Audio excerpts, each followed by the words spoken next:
हमेशा कहीं भी आप जाइए लोग कहते हैं भाई मुझे पर्सनैलिटी इम्प्रूव करना है, कुछ लोग कहते हैं अपनी पर्सनैलिटी थोड़ा इम्प्रूव करो। अक्सर ये शब्द सुना होगा, हमारे इंस्टीट्यूट में हम लोग करवाते हैं पर्सनैलिटी डेवलपमेंट का कोर्सेज। खैर वो तो काफ़ी लेंथी होता है, करीब 8-10 का होता है, पर सारा सब मैं आपको नहीं बता सकता, लेकिन एटलीस्ट मेन क्लूज होंगे, मेन टेक्स्ट होंगे, ट्रिक्स होंगे, वो आपको मैं शॉर्ट टाइम में एक्सप्लेन कि क्या क्या चीज़ें आपको पर्सनैलिटी में फोकस करनी होती है, अपने अंदर इम्प्लीमेंट करनी होती है। So let's talk about the personality development. These 10 things are there. ये 10 चीजें हैं जो आपको इम्प्लीमेंट करनी होगी। The first, body language. कुछ लोग उसे बॉडी पढ़ते हैं, but it's called body. So body language. So body language means body language. आपको सोचिए, मैं यहाँ काफी देर से बोल रहा हूँ, सर बोल रहे हैं, काफी लोगों ने बोला, और हम ऐसा खड़े होते हैं, yes, I am so. आप बताइए, do you feel good?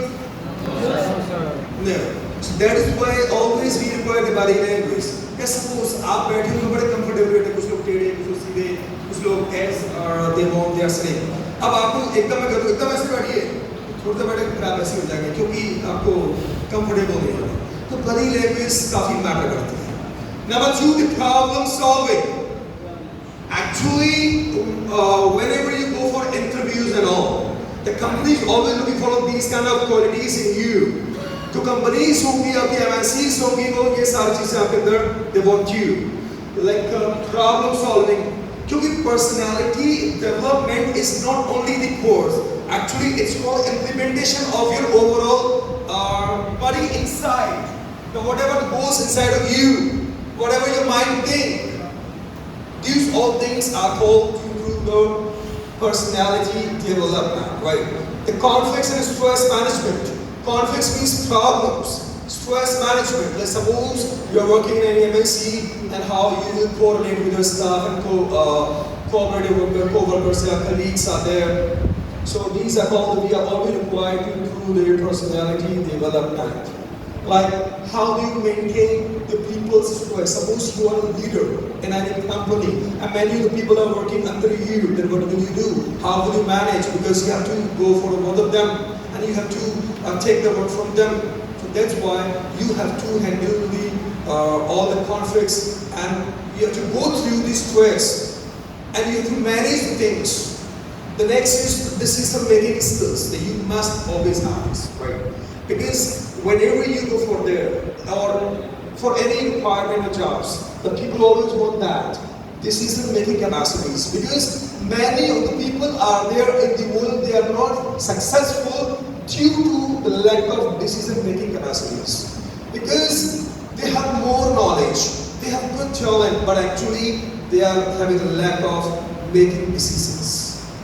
क्योंकि कुछ लोगों को डिसीजन लेना नहीं आता, कब लेने चाहिए। वो कहते हैं ना, एक कहावत कहते हैं, hit the iron when it's hot. English में कहते हैं hit the iron when it's hot, और हिंदी में कहते हैं मौका देख के चौका लगाना। लेकिन जब मौके आपके पास में आते हैं तो आपको पता ही नहीं होता कि हमें हथौड़ा कब मारना है।